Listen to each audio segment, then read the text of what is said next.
What's up, ladies and gentlemen? Welcome back to the channel, man. It has been a very busy weekend at the box office.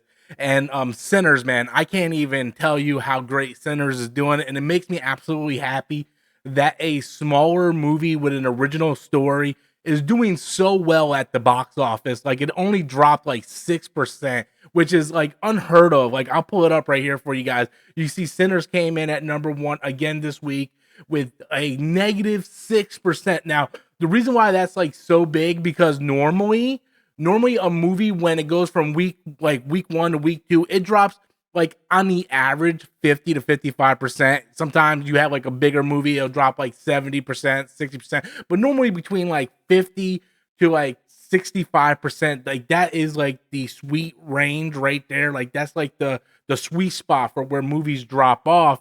And to see Sinners come in and only dropping 6%, like, to me, I thought that was unheard of. I never heard anything like that. I was asking my friends, like, has a movie ever only dropped 6% on a second weekend? It completely like baffled me, like absolutely baffled me. Then we see Star Wars: Revenge of the Sith, which is its 20th anniversary, come back in theaters this past weekend, coming in at number 2 with 25 million. And then it just baffles me. Like, how did this movie come in? And it's the 25th anniversary. Revenge of the Sith is a very, very much beloved movie in the Star Wars saga. So for it to come in at $25 million, like, that says a lot, ladies and gentlemen. It really does. And then Accountant came in at 20 in the number 3 spot, coming in at almost 25 million, which I saw that movie yesterday. Phenomenal movie. Phenomenal movie. So like I said, it's been kind of crazy in the box office the past couple weeks. Like, we had Sinners come out and it just like tore the house down. When I went to go see Accountant, there was people there that were like dressed up from the time period of the Sinners.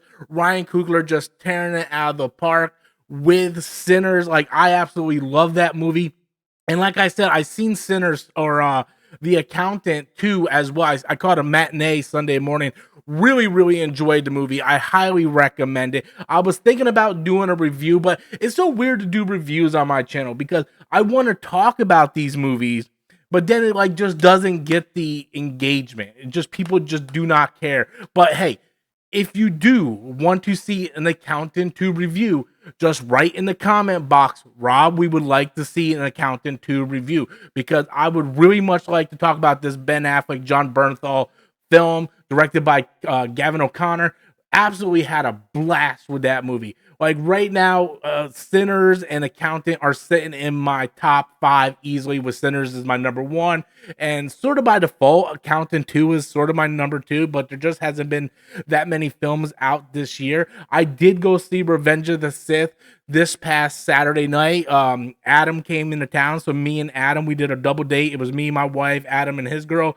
We went and caught Revenge of the Sith, which was a great time. Like, we sat there through the movie just kind of making jokes about it. Like, I love Revenge of the Sith, but I'll tell you what, man, that dialogue is not what I really like. That's some cheesy dialogue in that movie. And me and Adam were just like, just kind of making fun of it through the whole time. We were just having fun. The whole theater was just having fun. You know, when we found out like Padme was pregnant, I yelled out like, "What?" And then we found out it was twins. Adam was like, "Rob, did you know this?" And then the best part was when like Anakin was choking Padme, and I was like, "Oh my god, Anakin's pulling a Shannon Sharp." What? But yeah, it was just a really good weekend at the theaters, man. It was great to see Sinners keeping that number 1 spot with the 6% drop off. We had another new movie with The Accountant 2 making 25 million. Don't know what the budget is. I don't know how well that numbers is, but I really enjoyed that movie and I do highly recommend it. And of course, Revenge of the Sith coming back and taking a number 2 spot with 25 million. Just a really good weekend at the movie theater, really. And now we know coming in next weekend, Sinners is going to drop, is not going to be the number 1 spot. Thunderbolts will take that number 1 spot, but it doesn't matter. The number 1 spot doesn't really matter, right? It's all about the box office money, right? People will make like, oh, number 1 movie in America, and it like made $5 million. It doesn't matter, right? That number 1 spot does not matter at the end of the day. It all comes down to the money that it's making. So Sinners drops to number 2, which we know is going to because of Thunderbolt.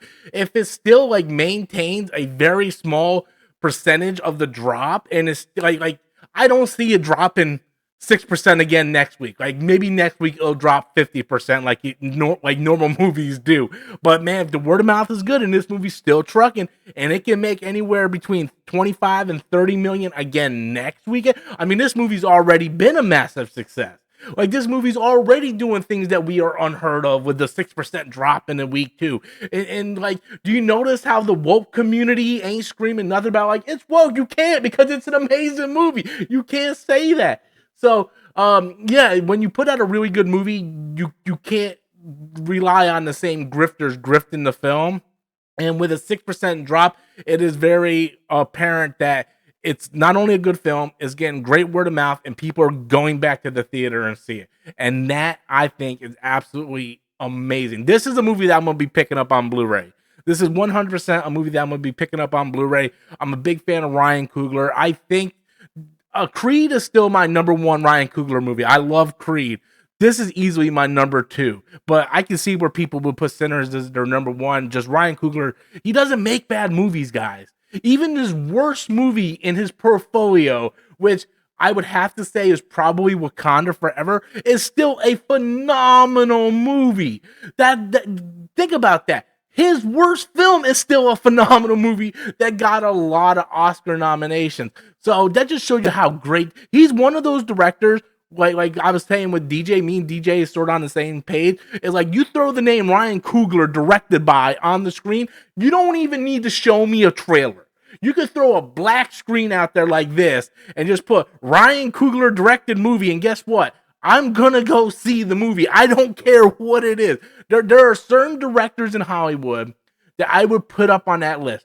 Denis Villeneuve is another one. Like whenever he puts up another movie, you put Denis Villeneuve. I don't care if it's Arrival, Blade Runner, Dune. It doesn't matter. Like this dude knocks it out of the park with every film. Like I remember I went and anyway. He's a phenomenal movie director, same as Ryan Coogler. Like those two directors can do no wrong in my book. You put their names up on it, I'm going to see it. So fantastic for the Sinners. I'm so happy it made the money that it did. It definitely deserved it. I do highly recommend The Accountant too, guys. It is a fun movie. It is way better than the first one. The chemistry between Jon Bernthal and Ben Affleck it's absolutely great. Highly recommend it. But yes, guys, if you want to hear a review of Accountant 2, just leave a comment in the comment box below. Great week in the theater, guys. Had fun. Can't wait to go see Thunderbolts. We'll be doing the live stream review next Sunday on Storms Live. So thank you guys so much. As always, hit that like and subscribe button. And until next time, as always, I'm Robert Storms, and that's my opinion.